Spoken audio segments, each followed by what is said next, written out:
Thank you, Paul. Firstly, well done to everyone who has attended today's Export Symposium, especially after a very successful gala dinner last night. So it's great to be in a room with full of people who are actually dedicated to exporting. Stereotech provide an endpoint irradiation treatment, which allows Australia's horticultural exporters to gain market access into protocol markets. So today I'm going to be talking about market access using irradiation.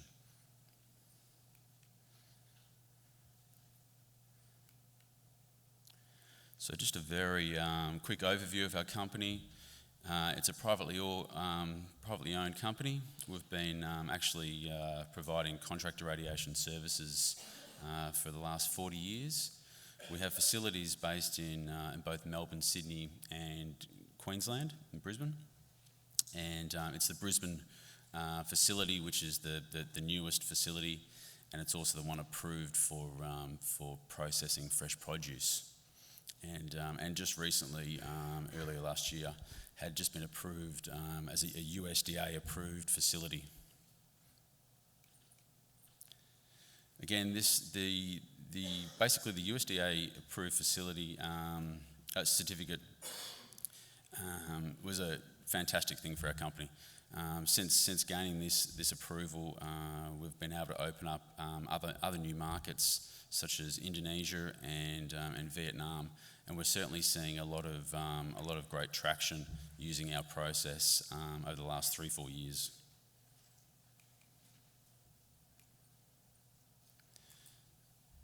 So the fresh produce is only one of the market segments that we actually process for. We do other goods and services. We process medical products, pharmaceutical raw materials, agricultural packaging, beehives to eliminate some diseases that the beekeepers have. Can be used for archives, eliminating mould, quarantine, imports, herb spices, herbal teas. And of course fresh produce for phytosanitary treatment, which is what we're here to talk about.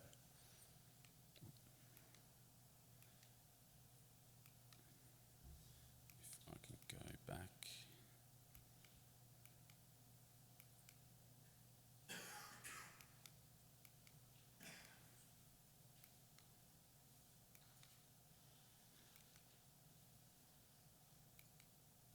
Whereabouts is where am I pointing this?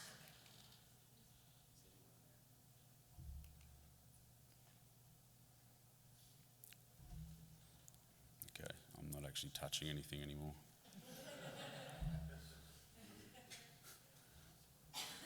Is there a way just to automatically do this, or?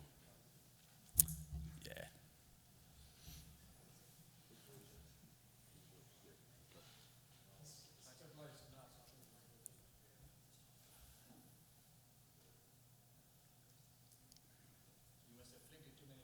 Hopefully it stopped. So how does food irradiation work?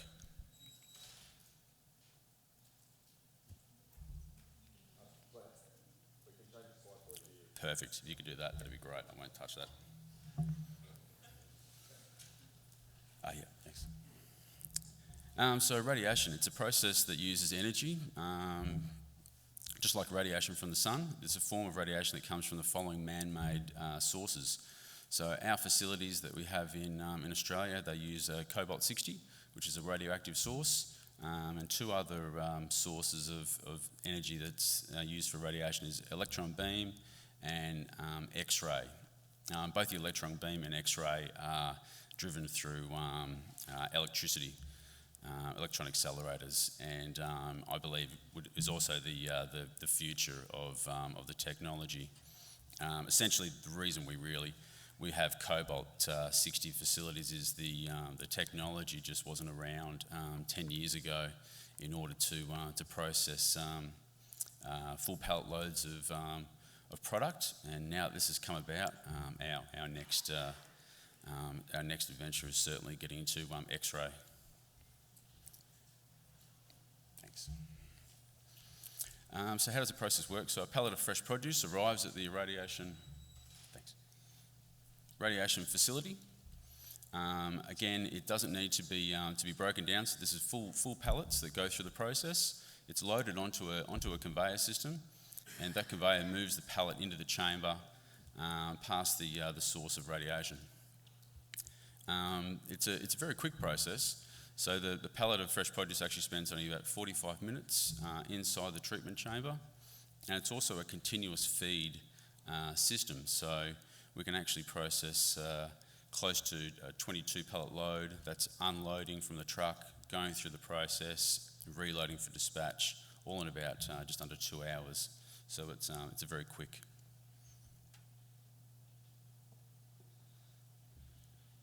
Yeah, you can go through. Thanks. So what happens? So essentially what it's used for is energy travels through the pallet to kill any living organism inside the pallet itself. So it's targeting fruit fly and other pests of concern for the importing country, which obviously this is the thing that allows the product to gain market access. So the technology has also been there's a lot of science, and it's a proven technology, and it's used a lot around the world, and it's one of the many few treatments that actually cover the full range of fruit fly. So then the product is moved out of the chamber, and the contents are safe to handle immediately, and then we can either load it straight into a sea freight or air freight or road freight straight after the process. So there's no withholding period. It's a very quick process. So there's just an idea of the full size pallets that we can actually process. It's there's some mangoes actually going into on the storage conveyor, getting ready to go into the treatment area.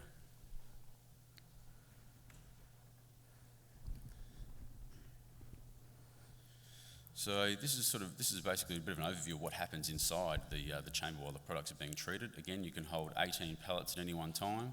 It's a continuous feed, and so basically the pallets come in on the lower level.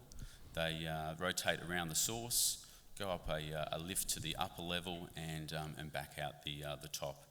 And while they're actually being treated, we can treat it at any temperature. So we're able to maintain the cold chain even through the treatment. So we can treat certain products anywhere from 2 degrees up to 14, 15 degrees, so whatever that particular commodity desires. So there's just a picture of actually inside the facility or treatment area, obviously without any pallets. So each of those metal slaves is where a pallet of fresh produce would be. Again, so during the treatment, we can cool that chamber, maintain the cold chain of that particular product. And we also, in our facility in Brisbane, we also have the capability to hold 300 pallet spaces, cool room pallet spaces. So we can hold it at 4 different temperature zones depending on the commodity. So that's pre and post the process. So the current Queensland capacity really can process up to about 800 tonnes per day. So again, very, very quick process, 1,500 kilos. So they're full pallets, there's no concern there, up to a maximum height of 2.3, and with the temperature control zones as well. So export market commodity approvals, essentially there are a lot of, or the majority of them are fruit, but we're working with industry, with AusVeg and the health regulators to basically expand that for vegetables as well, which would be in line with the US approvals, which is basically a blanket approval for the process for all fruits and vegetables. So that's our end goal. But we've certainly had some really good wins with the New Zealand market for some tomatoes, capsicums and mangoes, and this season we've just started, early this year, just started processing table grapes going into Vietnam, using us for the air freight component of their protocol. should also say, sorry, so the domestic market access, so currently there's 24 commodities that have been approved for treatment in Australia and New Zealand. And so Irradiation has its own ICA, which is an interstate certification assurance, which means we can process products coming out of Queensland or really going into non-fruit fly areas like South Australia, Tasmania, or WA. So the supply chain, again, very quick sort of turnaround. So that when the product comes to us, 2-hour treatment for that 22 pallet load. We're a export registered establishment, so we can also, and we have our own AOs on site. So really the product doesn't need to, after it comes to us, goes through the treatment, it can be inspected, packed straight into a sea freight, or we're in the middle of dabbling with packing air freight, although at the moment we have been using forwarders for our customers, and then obviously exported straight out from the facility. So just a little bit of a history of the volumes. As I said, the technology's been around for a very long time. Although on fresh produce, it's been around since about 2004, where the only way that you could, or the only option for mango lychee growers to export, Australian mango lychee growers to export their produce into New Zealand was using that process, and that was something New Zealand requested. As you can see, up until last year, we've been growing quite steadily, around about that 2,000 tonne/pallets. And this season we're actually sitting around about the 3,000 tonne pallet mark.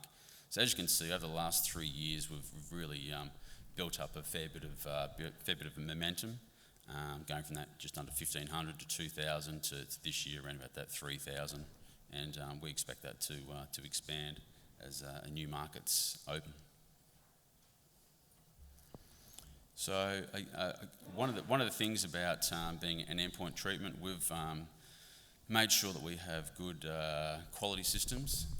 So we have in place, it's an in-house quality system. It's called Fit for Treatment. So it's ensuring that basically the product arrives the way to us to be treated, the way the exporter would like it to be exported. So we take a lot of pride in ensuring that the product temperature is correct. We take photos of the product so we can send that back to the exporter. We also other checks and balances to make sure that the importing country requirements are met, and that could be a labelling or maybe securing or security around the package itself. And that's just another bit of a. So again, this was actually the first shipment of Australian mangoes that arrived into the US. Again, that was a great win for us, and something the Australian Mango Association had been working on for about the last 10, 11 years, so it was a long time coming. But in saying that, as soon as that approval went through and the facility was USDA accredited, we literally got Indonesia approved 44 commodities within about a 6-week period, and Vietnam quickly followed after that. So that was a very great success story for us. That's just some of the mangoes on display over there. This is just some point of sale information which we were providing this particular was provided to the main retailers in New Zealand when they were selling the mangoes. So these were going into the main retail stores over there, Progressive Foodstuffs. And for those of you who know, so Progressive is basically the parent company is Woolworths. So so it's been great. So basically the food safety aspect of it, again the science is very sound. It's the safety is it's proven. So just like when a chemical gets approved, it goes through APVMA. When a commodity gets approved for irradiation, it goes through Phytosanitary, which is the Food Standards Australia, New Zealand, basically the health department. So they've concluded that irradiation of fresh fruits and vegetables for phytosanitary purposes pose no nutritional risk to consumers. and it's an internationally recognised treatment for all fruit fly. It also has other international backings like World Health Organization, etc. So consumers can be sure that the nutritional value of the fresh fruits and vegetables been irradiated will not be compromised by the irradiation process. I really just sort of touched on that because it is a non-physical process, so there's no MRLs. I guess that's always what has been the concern of consumers and regulators, that it could somehow change the nutritional makeup of the product, but it's not the case. All it can do is target the living organisms, so your insects or pests of concern, without any detrimental damage to either the fruit or the quality of the fruit. So really, in conclusion, we provide it's an effective chemical-free phytosanitary treatment, and for gaining market access. Again, we've traded in fresh produce grown steadily around Australia, and we've been expanding. So now we've got the 23 fresh produce commodities which have now been approved, and we believe we should be able to gain a blanket for all blanket approval for all fresh fruit and vegetables to use this process in the future. So the Phytosanitary irradiation treatment, it's a long-term and sustainable solution to current market access treatments. It's certainly, it's not the silver bullet, but I'm just here today just to let you understand that the process is out there. It's proven technology, and it's being used by many horticultural industries right now in order to help them gain market access into importing countries. Rubbish in, rubbish out, that was more about, there was also some connotation that can clean the product or make it better. That's obviously not true. If you have good quality in, good quality out, it doesn't negate best practice in field, obviously. So we think irradiation is well placed to be one of the tools in the toolbox for exporters. And certainly can help decrease the reliance on post-harvest phytosanitary treatments that leave chemical residues on fresh produce. And I guess that's another key message with all there's a lot of importing protocol countries now, that there's a big insight into reducing MRLs, a lot of concern there. So again, this doesn't take all of the chemicals out of the supply chain, but it's just one of the endpoint treatments that are non-chemical based. Thank you very much.